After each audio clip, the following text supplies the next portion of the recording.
مولاي صل وسلم دائما أبدا على حبيبك خير الخلق كلهم. الحمد لله الذي وحده والصلاة والسلام على من لا نبي بعده. أما بعد فأعوذ بالله من الشيطان الرجيم. بسم الله الرحمن الرحيم. قال الله تبارك وتعالى في القرآن المجيد والفرقان الحميد: سل بني إسرائيل كم آتيناهم من آية بينة ومن يبدل نعمة الله من بعد ما جاءته فإن الله شديد العقاب. صدق الله المولانا العظيم. مولاي صل وسلم دائما ابدا على حبيبك خير الخلق كلهم. محبوب کریم رؤوف رحیم علیہ افضل الصلاۃ والتسلیم کی بارگاہ بکثرت میں ہدیہ درود و سلام پیش فرمائے. اللہم صلی علی سیدنا مولانا محمد صلی اللہ علیہ وسلم. صلاۃ و سلام علیک یا سیدی یا نبی اللہ وعلی آلک و اصحابک یا نور اللہ. اس وقت آپ تمام احباب یہاں مسجد میں بیٹھے ہیں. ایک سوال آپ کی خدمت میں پیش کر رہا ہوں، اس کا جواب آخر میں، درس قرآن کے آخر میں آپ نے اپنے آپ سے کرنا ہے. سوال میں کر رہا ہوں، اس کا جواب آخر میں اپنے آپ سے آپ نے کرنا ہے. سوال یہ ہے کہ اس درس قرآن میں بیٹھنے کا آپ کو کیا فائدہ ہوا؟ اس درس قرآن میں بیٹھ کر آپ نے کیا حاصل کیا؟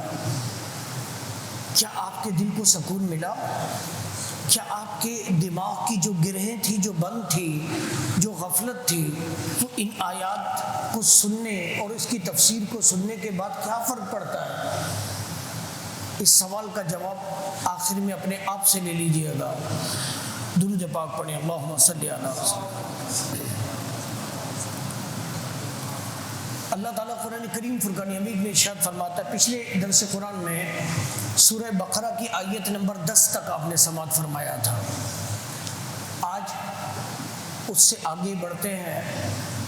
آیت نمبر 211 سے انشاءاللہ ہم شروع کر رہے ہیں. اللہ تعالیٰ فرماتا ہے: سل بنی اسرائیل، بنی اسرائیل سے پوچھو، کم آتیناہم من آیۃ بینہ، ہم نے کتنی روشن نشانیاں انہیں دی. ومن یبدل نعمت اللہ، اور جو اللہ کی آئی ہوئی نعمتوں کو بدل دے، من بعد ما جاءتہ، فإن اللہ شدید العقاب، تو بے شک اللہ کا عذاب سخت ہے. عزیزان محترم، اللہ تعالیٰ کی دلیلوں جو اس نے اپنی قدرت کے دلائل انسانوں کو دیے، اس میں غور فکر نہ کرنا اور اس کی نعمتوں کی ناقدری کرنا بدبختی کی دلیل ہے.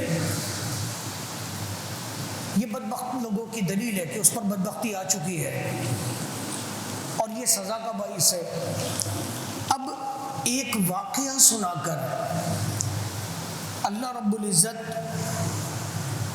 یہ شہادت دے رہا ہے اس واقعے کی روشنی میں. وہ واقعہ سنا کر کہ ہم نے یہ ساری نعمتیں بنی اسرائیل کو دی تھی، مگر انہوں نے ناشکری کی، ناقدری کی، تو پھر ان پر اللہ کا عذاب آیا.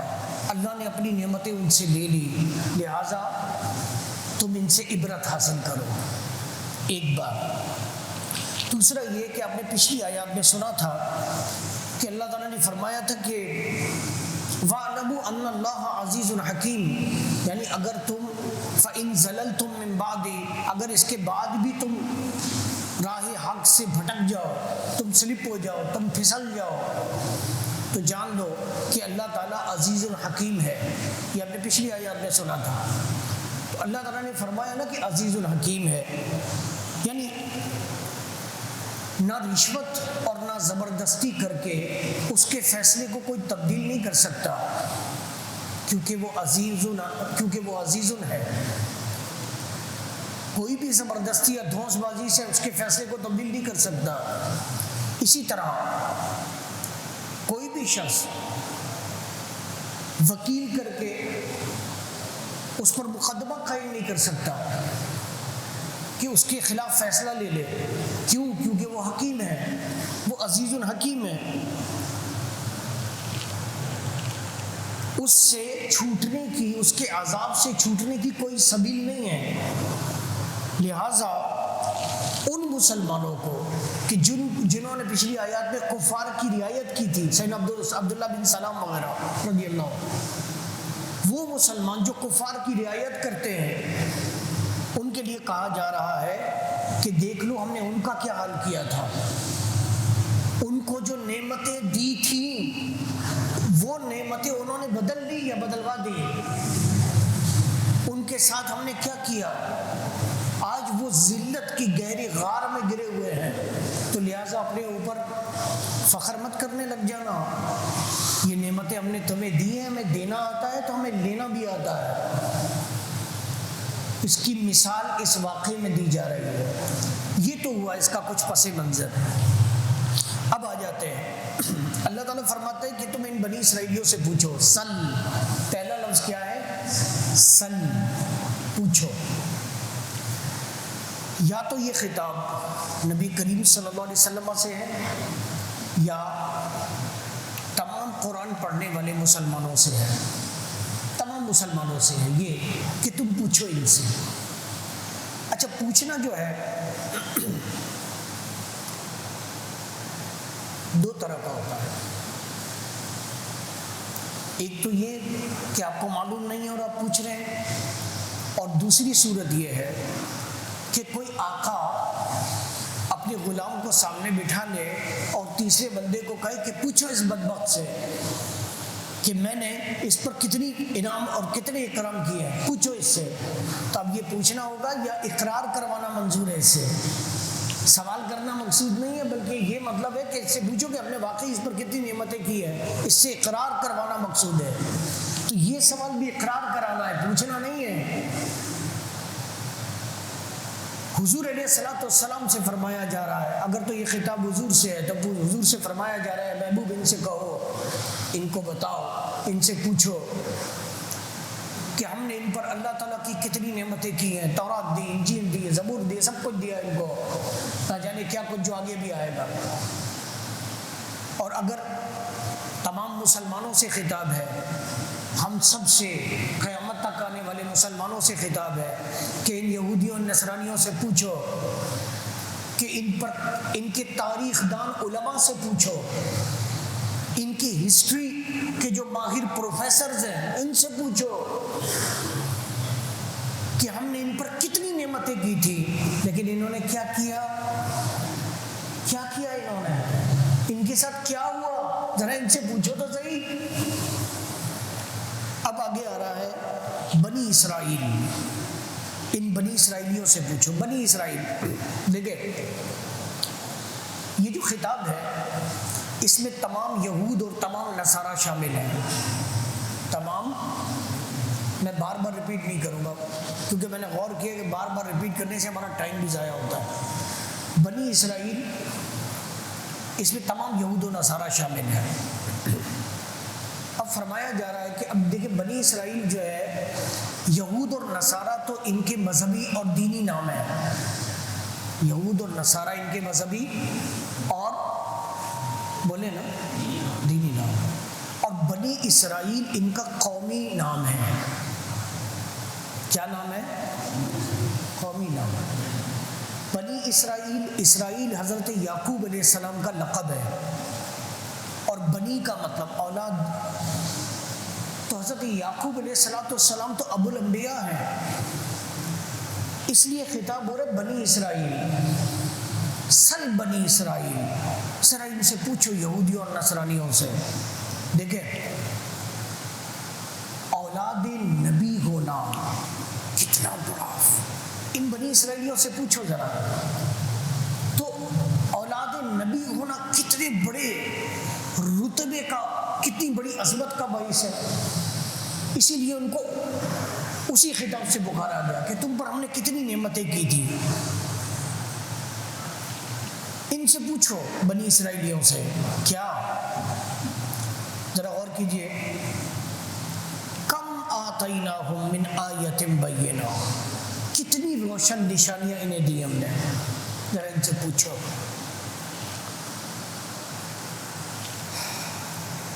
کتنی روشن نشانیاں، ذرا غور کرنا اس بات پر، یہ قرآن ہے بالکل واضح. اللہ اکبر.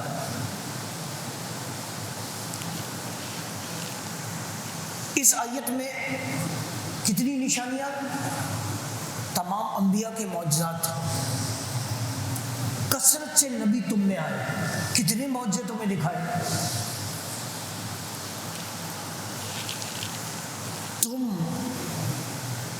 ایک کافر کی غلامی میں تھے، فرعون کی غلامی میں، اللہ نے موسیٰ علیہ السلام کو بھیجا. تم نے ید بیضا نہیں دیکھا،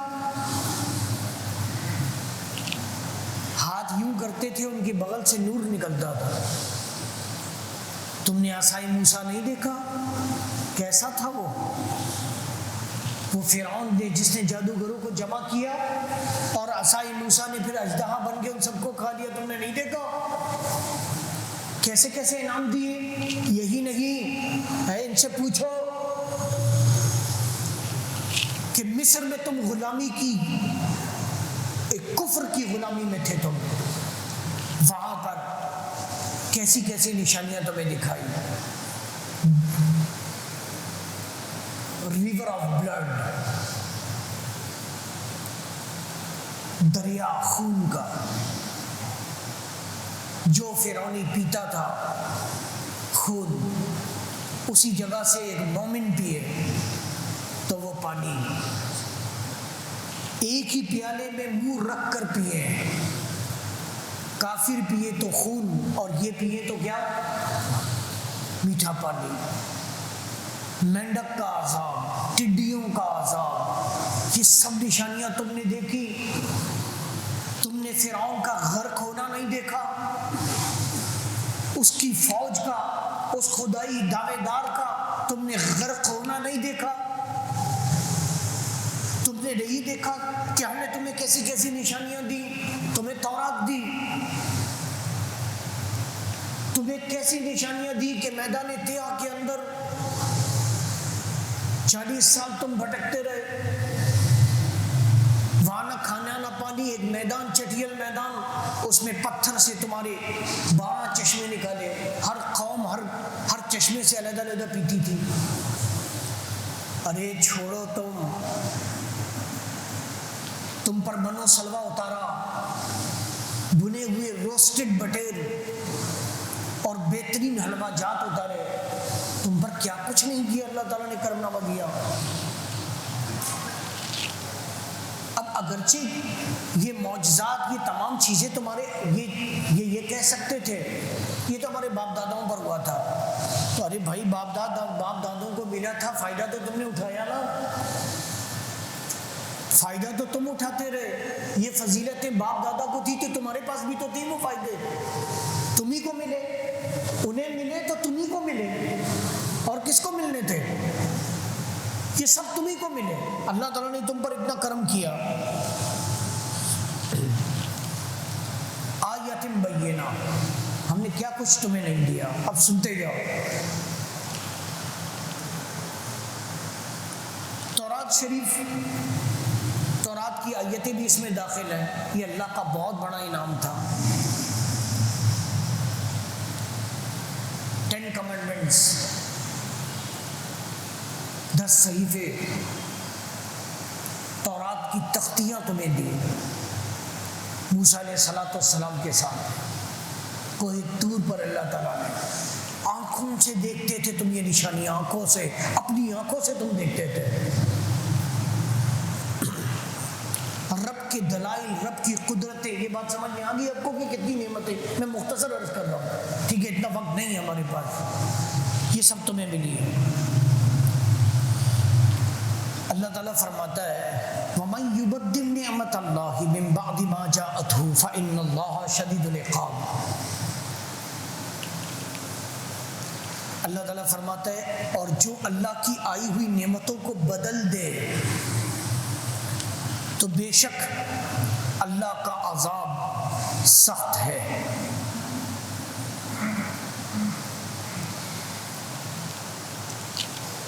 تم نے کیا کیا؟ تم نے کیا کیا؟ تم پر اتنی نعمتیں اللہ تعالیٰ نے اتاری۔ آج کے بھی یہودیوں اور نصرانیوں سن لو، ان کے پیروکاروں سن لو، یہ لبرلز، کمیونسٹ، فاشسٹ، یہ طاقتور طبقہ، یہ جاگیردار طبقہ، یہ صحافی، یہ اسکرپٹ رائٹرز، یہ غیر ملکی این جی اوز، یہ ان کے دل دادا، یہ ان کی تنخواہوں پر پلنے والے بظاہر مسلمان، یہ سب لوگ سن لیں، یہ میڈیا چینلز کے آنر سب سن لیں، یہ اینکر پرسن سب سن لیں۔ قرآن کیا کہہ رہا ہے کہ ان پر اللہ نے اتنی نعمتیں کی، اتنی نعمتیں نوازی۔ اللہ تعالیٰ فرماتا ہے تو جو اللہ کی نعمت کو بدل دے، انہوں نے بدل دیا۔ اے بدبختو، تم نے کیا کیا تھا؟ تم نے اس وقت یہ کیا کہ منو سلوا تم پر اترے، تمہیں اللہ تعالیٰ نے غلامی کے بدلے مصر کی بادشاہت دی، تم نے کیا کیا؟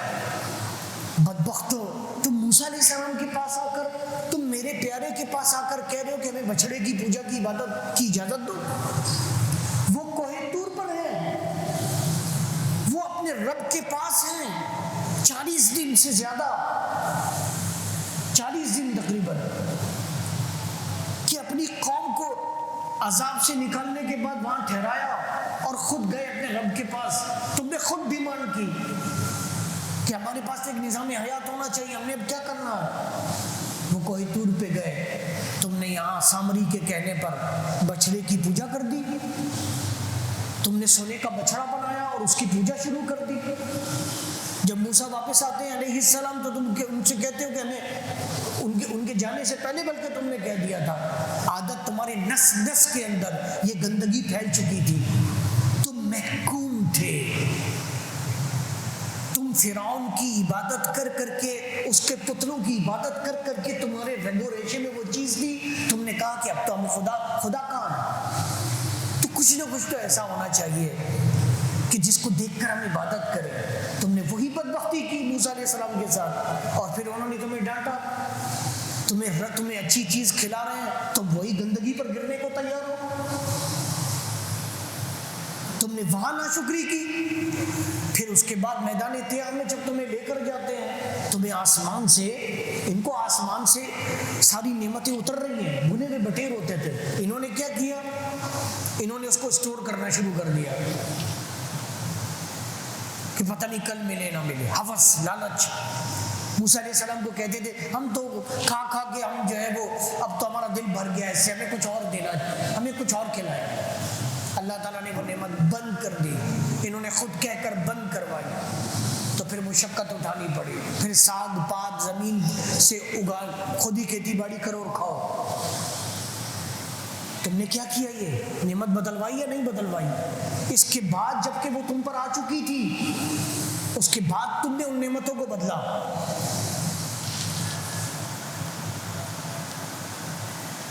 مگر میرے بھائیوں، ان لوگوں نے کیا کیا؟ یا تو انہوں نے نعمتیں بدلوائی یا گناہ کر کے اس نعمت کو بدل ڈالا، یا تو خود بدلوائی کہہ کے، یا انہوں نے گناہ کر کے بدل ڈالا۔ تو پھر اللہ رب العزت فرماتا ہے فَإِنَّ اللَّهَ شَدِيدُ الْعِقَابِ، اب تو اللہ تعالیٰ کا عذاب، اللہ تعالیٰ فَإِنَّ اللَّهَ شَدِيدُ الْعِقَابِ، اللہ کا عذاب سخت ہے۔ تو ان پر اللہ کا عذاب آیا۔ میرے بھائیو، ان پر اللہ کا عذاب کیا آیا؟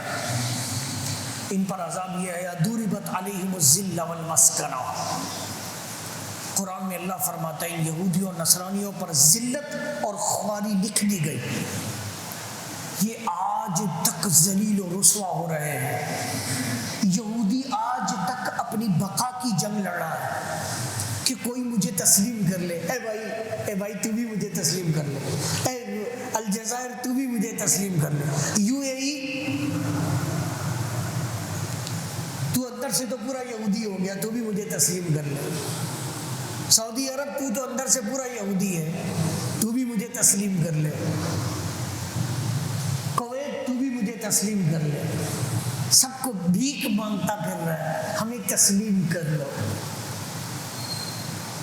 آج تک ذلیل و رسوا ہے، جب سے مدینے سے نکلے ہیں آج تک، اور قیامت تک ذلیل و رسوا رہیں گے۔ اے مسلمانوں، تمہیں یہ سب کچھ کیوں بتایا جا رہا ہے؟ دیکھو میرے بھائیو، مسلمان پوری دنیا پہ حکومت کی یا نہیں کی؟ بولے پیسہ آیا یا نہیں آیا؟ سب کچھ آیا یا نہیں آیا؟ لیکن پھر کیسے جا رہا ہے؟ ذلت اور رسوائی مقدر میں ہوئی یا نہیں ہوئی؟ کیوں؟ اس لیے کہ یہ سمجھ بیٹھا تھا کہ رسول کا کلمہ پڑھنے کے بعد اب تو میں سیدھا ڈائریکٹ جنت میں جاؤں گا، جہنم میں جانے کا تو سوال ہی نہیں ہے۔ اللہ تعالیٰ فرما رہا ہے کہ ان کو میں نے یہ نعمتیں دی نا، انہوں نے بدلی نا، ان کا حال میں نے کیا کیا؟ تو تم کس کھیت کی مولی ہو؟ تم نے کیا سمجھ لیا؟ یہ نعت خان جو تمہیں 7ویں آسمان پر چڑھا دیتے ہیں، جنت کے اندر بٹھا دیتے ہیں تمہیں، یہ وائز مقررین جو تمہیں مٹھائیاں کھلاتے رہتے ہیں، ذرا نیچے آؤ زمین پر، دیکھو ان کے ساتھ ہم نے کیا کیا تھا نبیوں کی مخالفت کی وجہ سے، تو تمہارا بھی یہی حال ہوگا، تمہارا بھی یہی حال ہوگا۔ اس لیے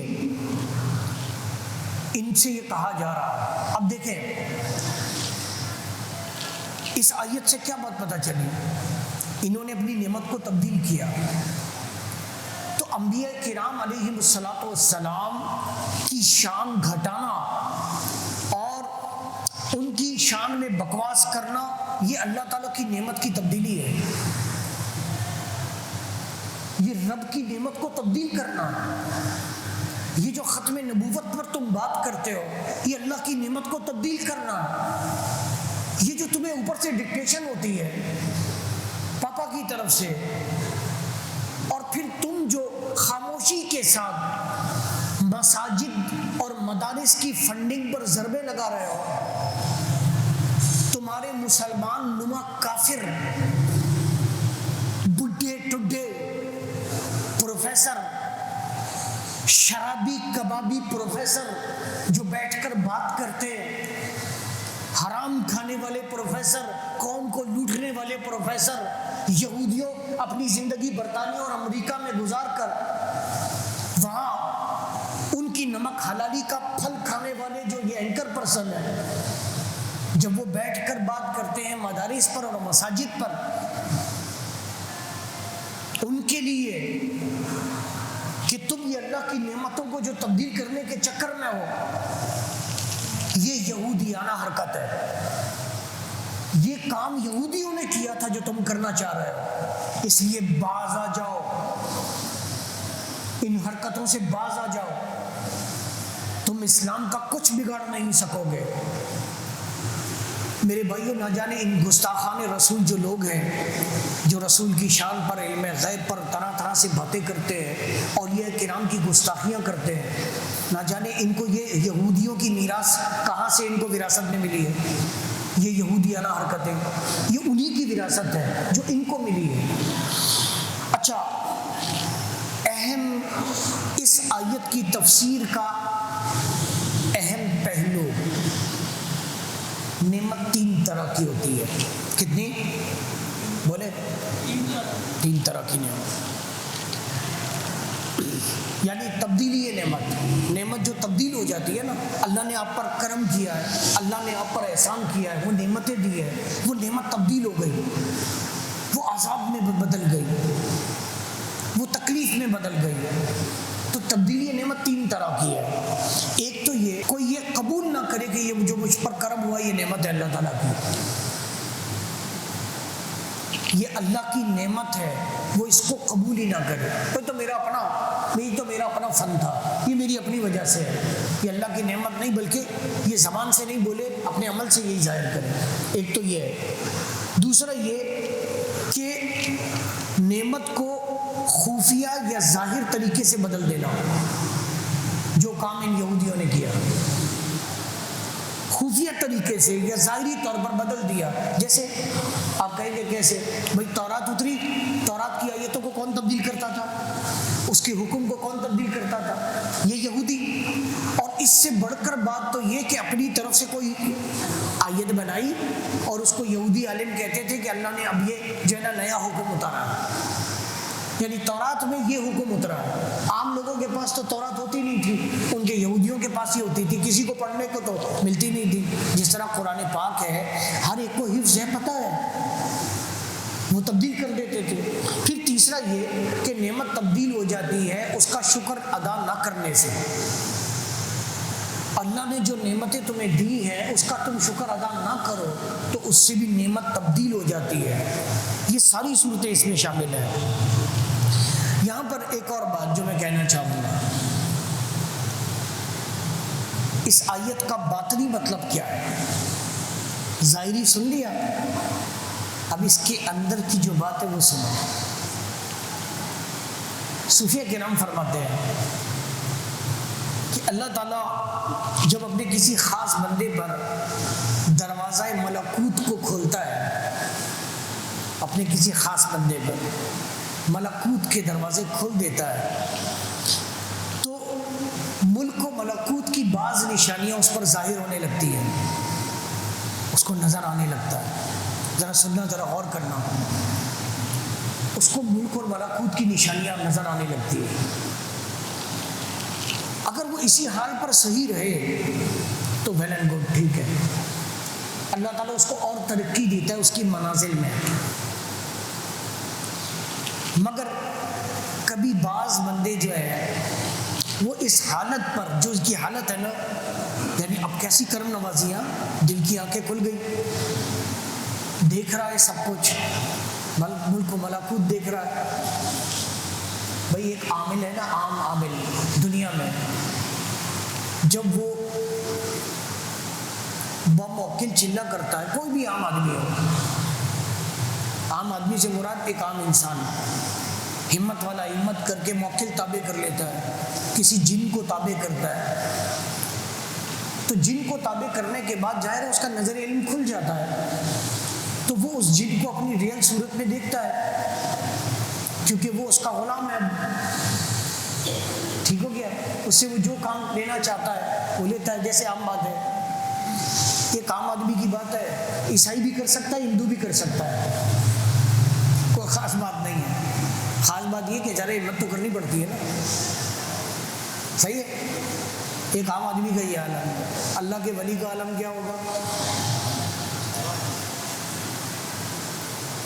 ایک عام ہندو عیسائی کوئی بھی کر لے، اس کو جن نظر آ رہا ہے، عام آدمی کو نظر ہی نہیں آ رہا، اس کو نظر آ رہا ہے نا نظر۔ اس کی نظر کا یہ عالم ہے منتر پڑھ کے، اور جس کو اللہ اپنا دوست بنا لے، جس کو رسول اللہ صلی اللہ علیہ وسلم ولایت دے دے، تو پھر اس کا کیا عالم ہوگا؟ ٹھیک ہے، یہ بات ہو گئی۔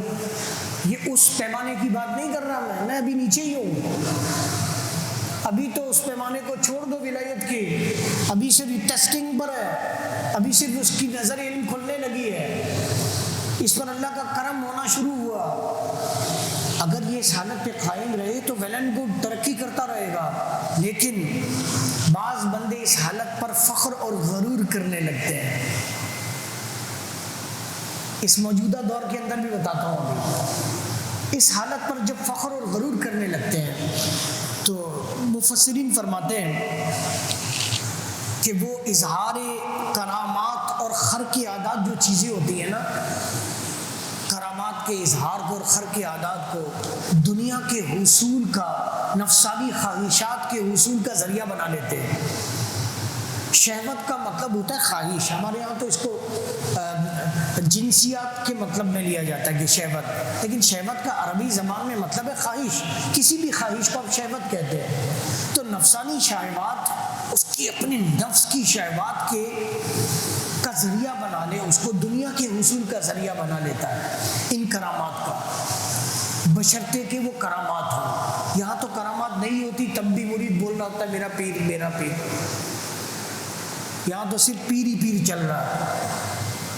بھائی ہم سب پیروں فقیروں والے ہیں، آپ سب جانتے ہیں، ہم سب الحمدللہ نسبتوں والے ہیں، لیکن جو حال اس وقت ہو رہا ہے وہ کچھ سمجھ نہیں آتا ہے۔ چھاپ رہے ہیں کرامتیں۔ اب آپ کو بتاؤں، ذرا کان کھڑے کرو اپنے، تصوف اسلامی کی بنیاد آپ کو بتاتا ہوں، ریئل تصوف، اس کو مانے یا اس کو مانے جو ابھی ہو رہا ہے؟ بولو کس کو مانے؟ جو تصوف حسن بصری نے دیا رحمۃ اللہ علیہ، رابعہ بصریہ نے دیا، ابراہیم بن ادہم نے دیا رحمۃ اللہ تعالیٰ علیہ، غوث اعظم نے دیا، خواجہ غریب نواز نے دیا، امام ابو الحسن الشاذلی نے دیا، امام الرفاعی الکبیر نے دیا، اس کو مانے یا اس کو مانے؟ کس کو مانے بولو؟ وہ سب فرماتے ہیں، غالباً رسائل قشیریہ کی عبارت ہے، مستند عبارت پیش کر رہا ہوں، فرماتے ہیں کہ اولیاء پر اپنی کرامت کو چھپانا ایسے فرض ہے جیسا کہ عورت، اور جس اولیاء اپنی کرامت کو ایسے چھپاتے ہیں جیسے کہ عورت اپنی ناپاکی کے کپڑے کو چھپاتی ہے، میسٹوریشن کا جو کپڑا ہے اس کو چھپاتی ہے، اولیاء اپنی کرامت کو اس طرح چھپاتے ہیں۔ بولو اس تصوف کو مانے جو ہمارے بزرگوں نے دیا یا ان بھیڑیوں کے تصوف کو مانے؟ کس کو مانے بولو؟ میرے اور آپ کے لیے کس کا تصوف قابل تقلید ہے؟ وہی تصوف قابل تقلید ہے، وہ چھپاتے تھے، یہ دکھاتے ہیں، یہی اللہ تعالیٰ فرما رہا ہے۔ یہی اس قرآن کریم کی اس آیت کی انٹرپریٹیشن میں مفسرین کرام نے فرمایا کہ جن کو تھوڑا بہت ملا نا، ان کی اوقات نہیں تھی، اوقات سے بڑھ گئے، دنیا سمیٹنے کا ذریعہ بنا لیا، بڑی بڑی گدیوں کے پیر اپنے مریدوں کے ووٹ بیچنے لگ گئے، ناموس رسالت کے اوپر سودے کرنے لگ گئے۔ مرید کو بولا، مرید بولتا ہے بس میرا پیر جو بول دیا، سائیں نے جو بول دیا، جنہوں نے بیچنے کا ذریعہ بنایا، یعنی اپنے کمال کو دنیا حاصل کرنے کا انہوں نے ذریعہ بنا لیا، تو ان سے یہ نعمت چھن جاتی ہے۔ یاد رکھنا، نعمت چھننے کی نشانی بتاتا ہوں آپ کو کہ اللہ تعالیٰ ان کی محبت دل سے نکال دے گا۔ بولو غوث اعظم کا نام آج تک لے رہے ہو یا نہیں؟ ان کے نام پر آنکھوں سے آنسو رواں ہوتے ہیں، خواجہ غریب کی نواز کے نام پر ہوتے ہیں۔ یہ عالم شاہ بخاری رحمۃ اللہ علیہ کا مزار شریف ہے، کوئی جاننے والا ہو نہ جاننے والا ہو، کسی مذہب کا ہو، آتا ہے نہیں آتا؟ یہ ہے محبت جو اللہ تعالیٰ نے ڈالی ہے۔ اب زبردستی کے فگرز اور ریٹنگ بڑھاتے رہو اپنی محبت کی، تو دنیا تک تو ٹھیک ہے، تم کیوں بتا رہے ہو لوگوں کو؟ یہ کیوں لوگوں کو بتا رہے ہو؟ ہم اتنا اتنا کام کرتے ہیں، اتنا اتنا کچھ کرتے ہیں، ہم پر احسان کرتے ہو، تم پر اللہ کا انعام ہوا تو تم کر رہے ہو۔ وہ رب تمہارا محتاج نہیں ہے۔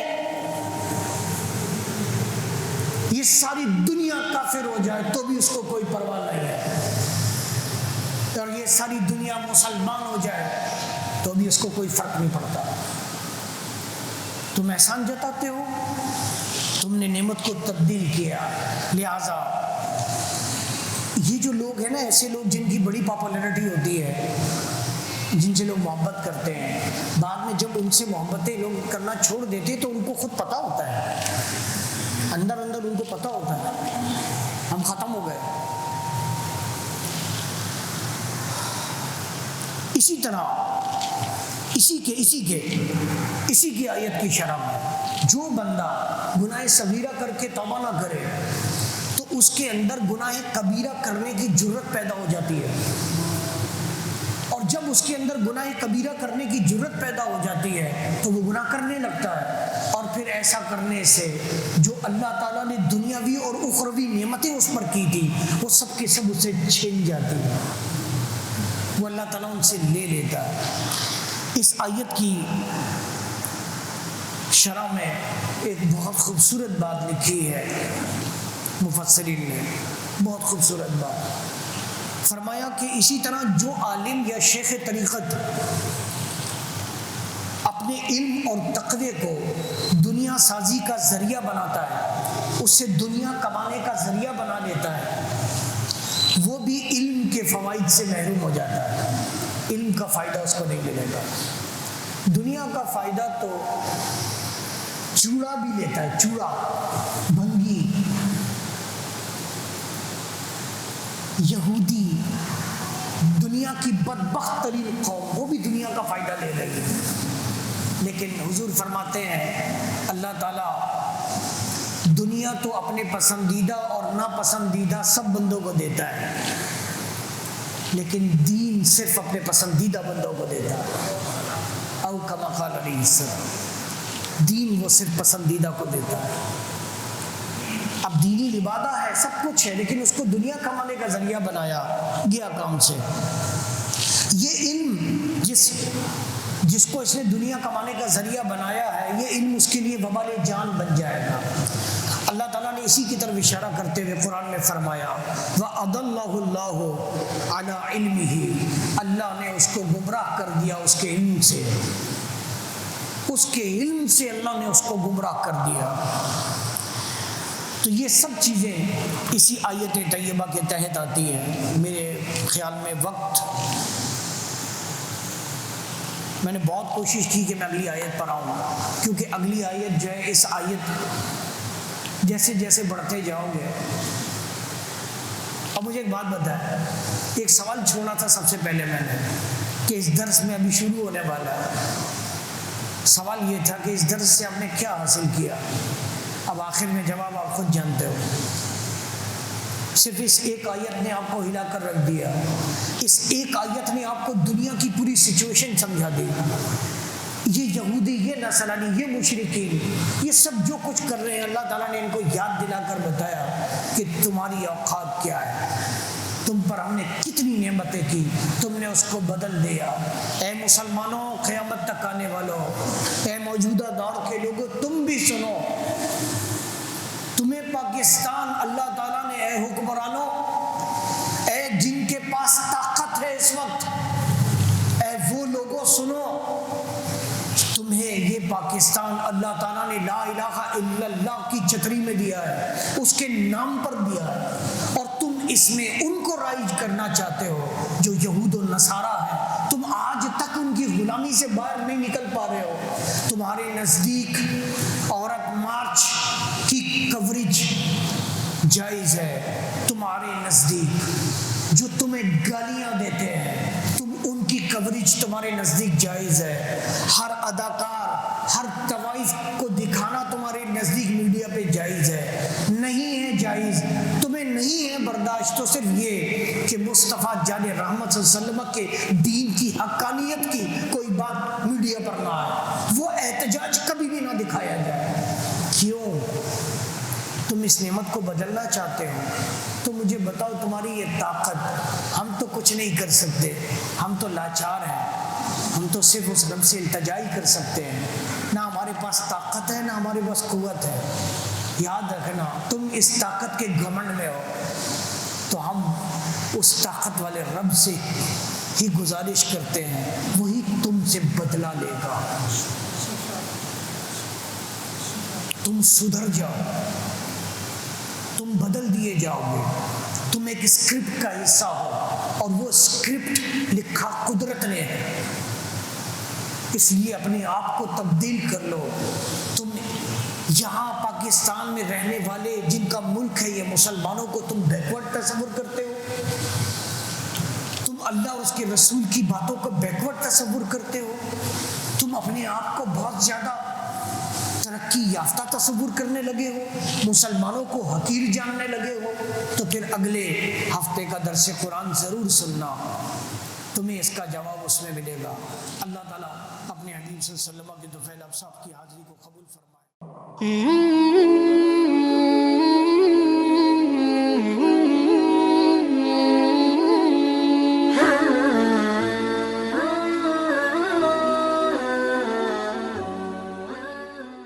مولاي صل وسلم دائما أبدا على حبيبك خير الخلق كل